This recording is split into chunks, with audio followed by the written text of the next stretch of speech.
멀쩡한 의사들의 본격 재능 낭비 프로젝트 나는 사다 시즌 4 보이는 라디오입니다. 자, 이번 시간에는 죽음을 읽는 시간의 저자이신 한국 정신과 전문의, 미국 정신과 전문의, 미국 완화의료 전문의 길다. 이유진 선생님과 함께 하겠습니다. 네. 반갑습니다. 반갑습니다. 완화의학 전문의, 한국에는 정식으로 있지도 않은 전문의인데 완화의료라는 게 뭔지 좀 설명을 부탁드리겠습니다. 완화의료는 영어로 팔리에티브 케어이고요. 팔리에티브라는 말 자체의 어원이 라틴어에서 기원했고 그 뜻이 외투라는 뜻이거든요. 그래서 어떤 추위라든지 어떤 스산한 그 어려운 시기를 따뜻하게 감싸주고 그 고통을 완화해주는 뜻이라고 생각하시면 될 것 같고요. 완화의료는 실제로 이제 완치될 수 없는 질환을 가진 환자분들을 위해서 특화된 의료고요.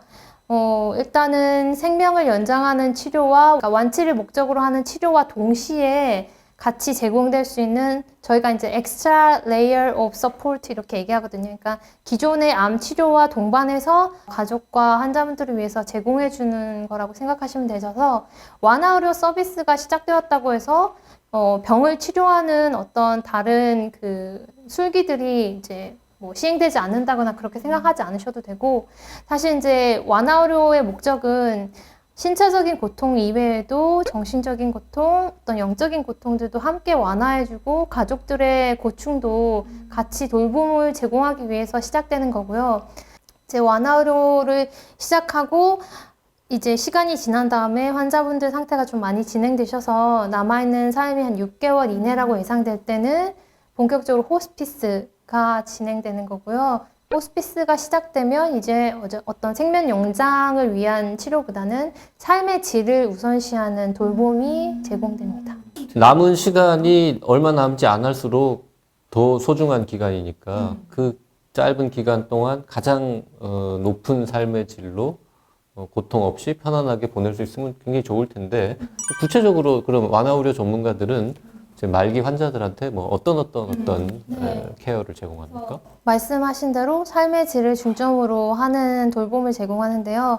물론 이제 통증 조절해드리고 대소변의 장애라든지 잘 걷지 못함으로 인해서 나타나는 그 삶의 질 저하를 어떻게든 조금 덜 저하되도록 해드리는 약을 쓰거나 아니면 완화를 목적으로 하는 방사선 치료도 진행할 수 있고요. 증상 완화를 위한 항암 치료도 할 수 있고요. 내가 이렇게 죽어도 괜찮은가? 나는 너무 억울한데? 이렇게 느끼시는 분들도 있거든요. 그래서 왜 내가 이렇게 금방 죽을 거를 아등바등 살았나? 이렇게 생각하실 수도 있고, 여태껏 한 번도 생각해 보지 못한 고민들이 찾아올 수 있거든요. 그래서 그런 혼란에 빠져 계실 때 저희가 이제 적절한 질문을 던지는 거죠. 왜 그런 혼란이 생겼고, 어디서 그 혼란이 기원했는지, 그런 것들에 대해서도 환자분들과 깊은 대화를 나누고요.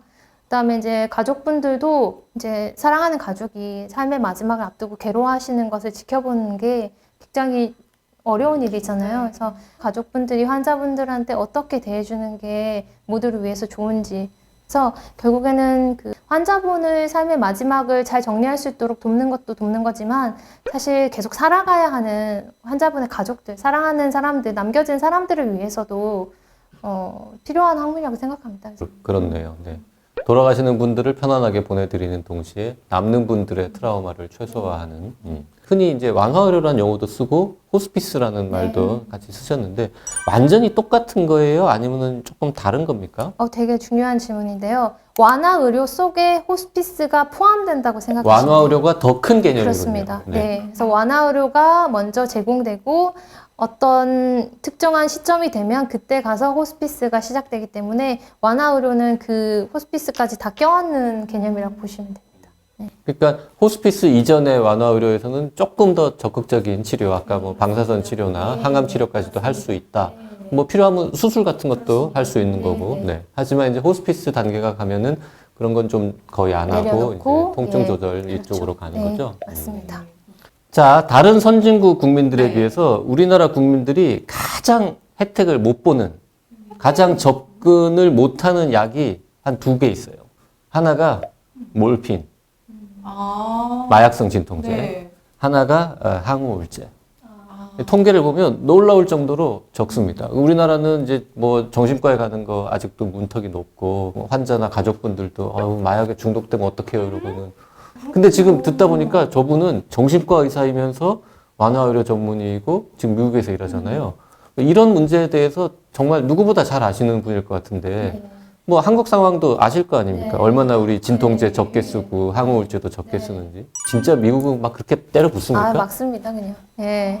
환자가 고통받지 않는 게 가장 중요한 진료의 근간이거든요. 가족이 뭐라고 하건, 뭐 의사의 개인적인 뭐 가치관이 어떠하건 관계없이 진료의 표준은 환자가 최대한 고통받지 않는 것. 그래서 한국에 비해서 더 쓸 수 있는 다양한 마약성 진통제들이 있죠. 그 우리나라랑 미국이랑 뭐 의료보험 제도가 굉장히 많이 다릅니다만 우리나라는 말기 환자한테도 뭐 진통제나 이것저것 쓰면은 뭐 건강보험에서 삭감되고 그래서 의사들이 쓰고 싶어도 못 쓰는 경우가 흔한데 이건 시스템의 문제인 것 미국에서는 같습니다. 그렇게 막 마약성 진통제든 뭐든 뭐 나름대로 가격도 꽤 비쌀 텐데 그런 거 이렇게 팍팍 쓰는 거에 대해서 뭐 보험회사에서 뭐라고 하진 않습니까? 그래서 그 시점쯤 되면 거의 메디케어에서 이제 그 보험을 담당하기 때문에 이제 국가보험이 되는 거죠. 물론 사보험에 가입되신 분들도 많이 계시지만 가급적 좀 저렴하면서도 충분히 똑같은 효과를 낼 수 있는 약을 쓰도록 권고는 하지만 이 약으로 도저히 안 돼서 좀 더 비싼 약을 반드시 써야 한다는 그런 그 레셔널이라고 하나요? 충분한 이유를 제공할 수 있으면 오케이. 그러면은 처방 가능. 예. 그리고 아까 말씀하신 것 중에 이제 중독에 대한 걱정이라든지 고통을 그냥 감내해야 되는 그런 이제 한국의 분위기가 좀 많이 있는 것 같은데 제가 느끼기에도 이제 미국과 비교해서 봤을 때 한국에서는 고통을 느끼고 통증을 이겨내는 걸 어떤 영웅시한다고 해야 되나요?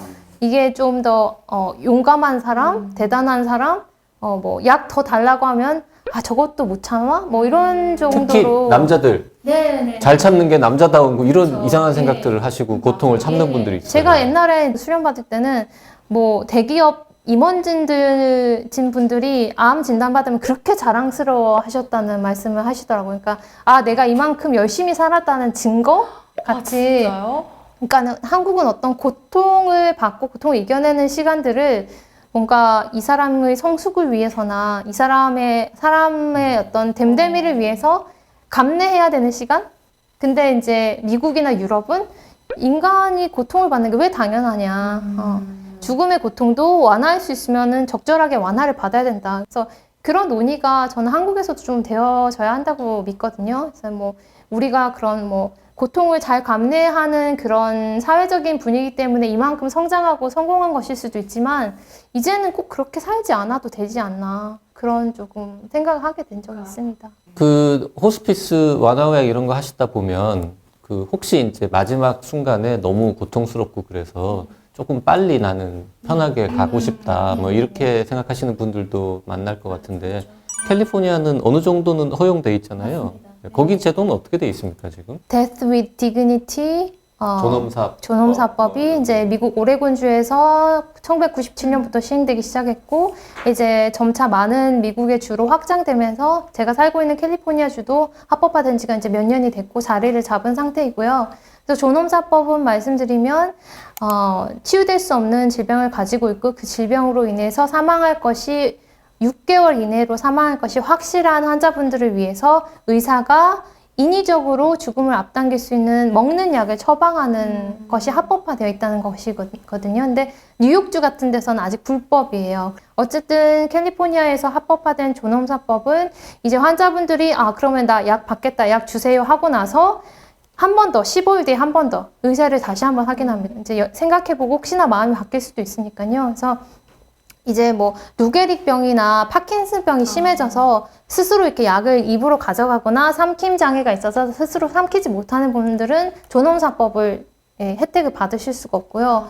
근데 이제 그 약을 받는다고 해서 모두가 드시는 것은 아니고 오히려 그 약을 가지고 있음으로 해서 어떤 이제는 내가 언제 죽을지 결정은 나한테 있어. 병이 아니라 내가 다시 삶의 주도권을 가지고 있어. 그런 생각들 때문에 그러면 남아있는 시간 내가 정말 행복하게 많은 추억을 남기고 떠나야지. 그렇게 삶에 더 집중할 수 있다고 하거든요.